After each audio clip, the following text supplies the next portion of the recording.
Good afternoon, Mikel. Hi, Nash. Any fresh injury concerns after Tuesday? No, not for now. We have another training session tomorrow, so the ones that are in contention, hopefully we can give us good news. Yeah, you mentioned on Monday that Martin Odegaard and Jurriën Timber were days away. Are you hopeful they'll be available? Yeah, we have another session tomorrow, so let's see if they can make it. You've got to pick a 20-man squad for this game, Mikel. Where will that rank among the most challenging and difficult decisions you've had as an Arsenal manager? Yeah, especially because everybody's been involved in the competition, and in the last day when you have the option to be at Wembley and not to give the opportunity for somebody not to be there, difficult. So yeah, something to think about. Kepa has started all your cup games in the FA Cup and the Carabao Cup. Will he keep his place? Will he start? We will see how everybody's tomorrow and make the decision. Okay. Just because Pep says that James Trafford is starting. Good try. I'm sure you're aware of that, yeah.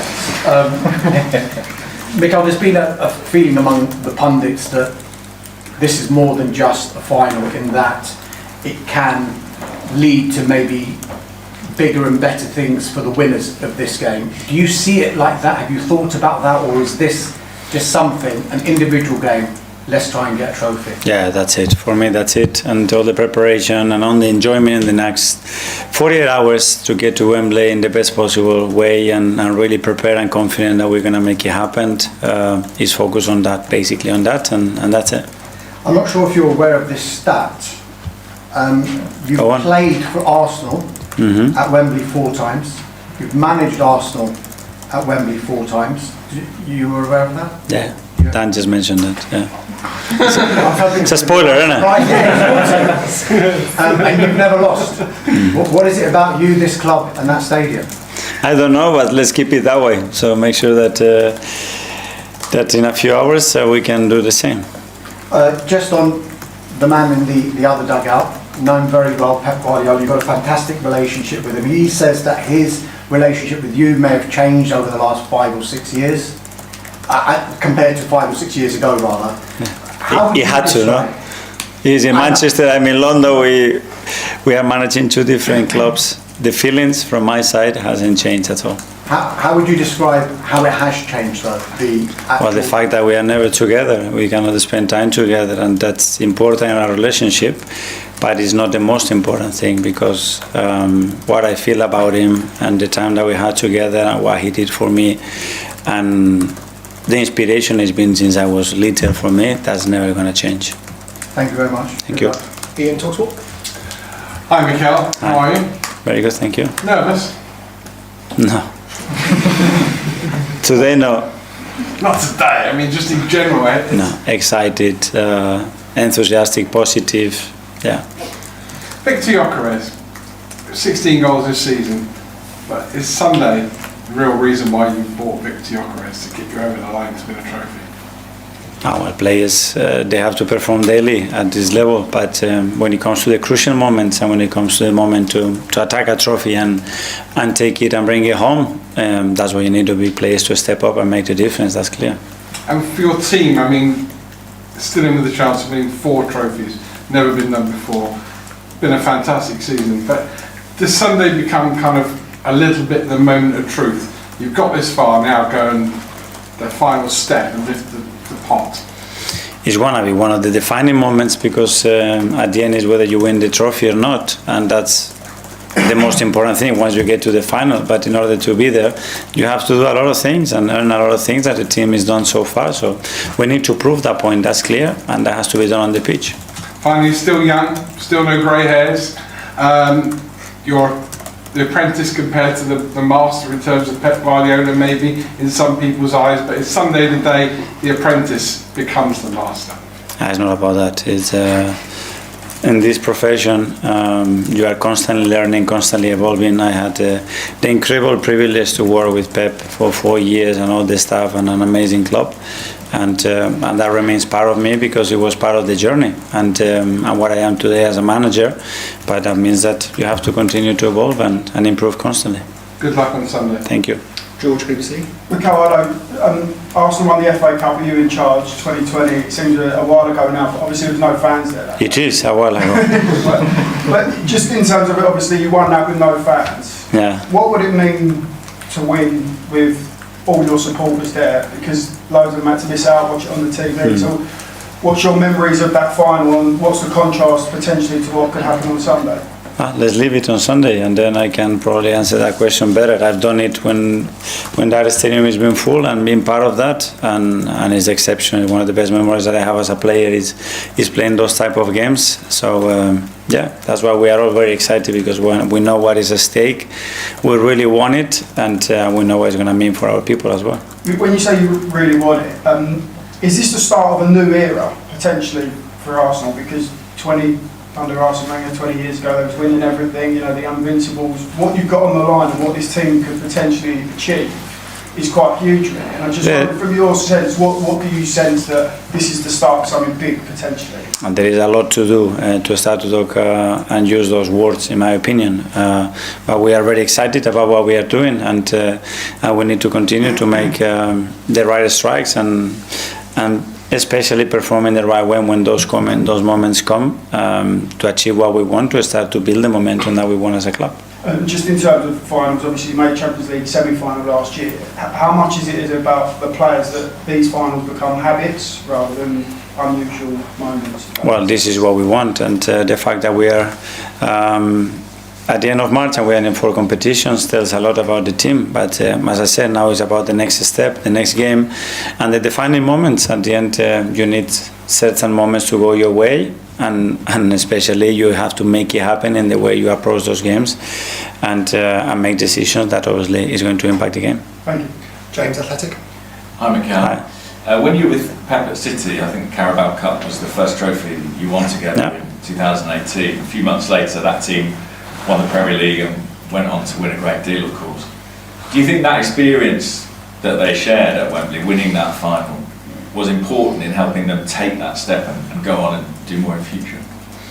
Well, certainly yes, because winning always helps, and winning a trophy helps more for sure. It gives you confidence, it gives you the feeling that when you come to that moment, you can do it, and you have enough resources to achieve what you want, and then you still have to do all the other things that that team did back on the day. And just on the goalkeepers, I mean, logic suggests in a cup final you pick your best team, your number one choice. Is the goalkeeper position a little bit distinct from that, because you've got a player there who otherwise they won't play a number of games? Is it a little bit different from the consideration with an outfield player? Yeah, especially if you talk to the goalkeeping coaches, they are very special because they are always different. And they are different. It's a position that is very specific. There is a lot of history about that as well, that is very related to how people have made decisions in the past, and when something different happens, it sounds different at least. But we don't know how it's going to be in 10 or 20 years' time. Matt Standard. Hi, Mikel. On that 2018 final when you were Pep's assistant, City obviously won 3-0 that day, but in general, how big, I guess, was the gap between the two teams, the two clubs, and how much work has been required to get Arsenal to where they are now? Yeah, I think both clubs were in a very different stage in that moment, and you could sense not only in terms of the squad, but in many other situations how far we were, and you just have to see as well what that club won before we were there as well, which was already very successful, and at the time Arsenal was in a different period because of the history as well, and some of the things that happened. At what stage in the last 6 years since you've been here did you genuinely believe Arsenal, I guess, were in a position where they could compete with Man City for the biggest prizes and bridge that gap?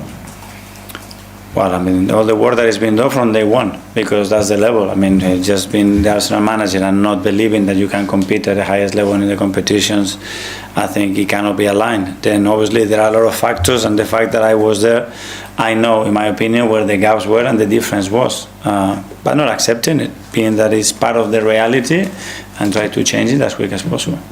Tom Pugler. Hi, Mikel.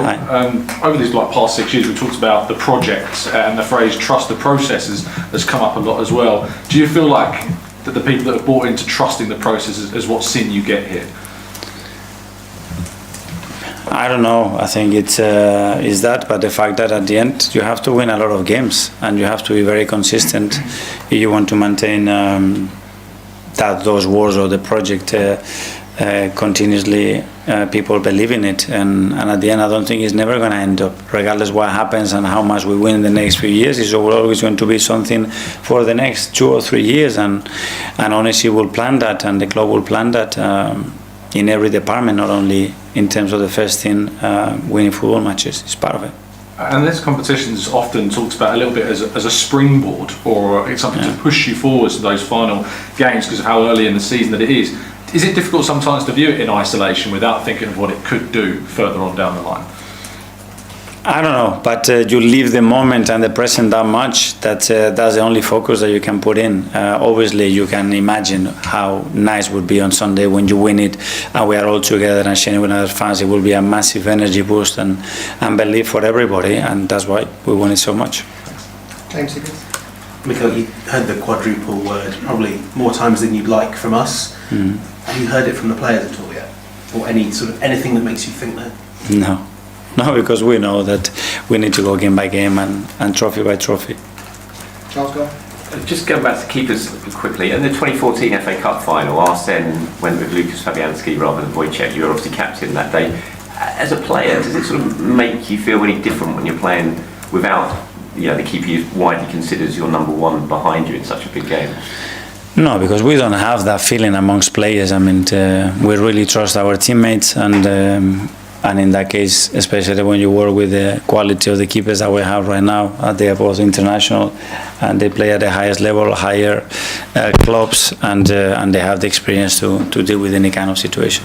Does emotion come into it at all? Because Kepa's obviously played such a huge part in this run, and if you were to go with David, psychologically that could have quite a big impact on Kepa. So does that play into your decision as well?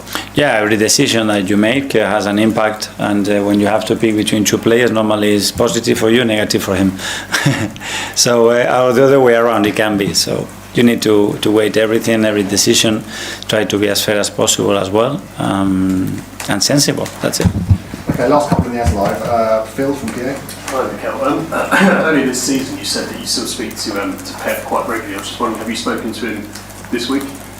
No, not this week, no. Do you intend to speak to him before the final? Yes, on Sunday. It's this week, no? So on Sunday I will speak to him for sure. Is there a specific reason why you haven't spoken to him? Is it because it's such no specific reasons, no. Okay. And just on the final, obviously it's been 6 years since the FA Cup final. Arsenal had so many near misses in that period, having a great season. But do you still think that sort of places the pressure a bit more on Arsenal to get this trophy over the line than it does City? Well, when you have been in this position and years without winning a trophy, obviously it adds more necessity, but as well more drive, because you really want it, and that's something that we have. That is something really important for us, and something that we've been trying to achieve for a while, and now we have the opportunity to do it. Okay, finally, Daniel, questions. Afternoon, Mikel. It's your first final with a lot of these players, and what mentality do you present before it? Do you use the occasion to motivate them? But these players have been playing football their whole life. Do you just say that it's another football game and just do what you usually do? Well, I don't think you need a lot of motivation to play a final and to play a final in Wembley, and anybody that has been involved knows that there are other elements that are very important to manage and to dominate in a final that we will discuss for sure.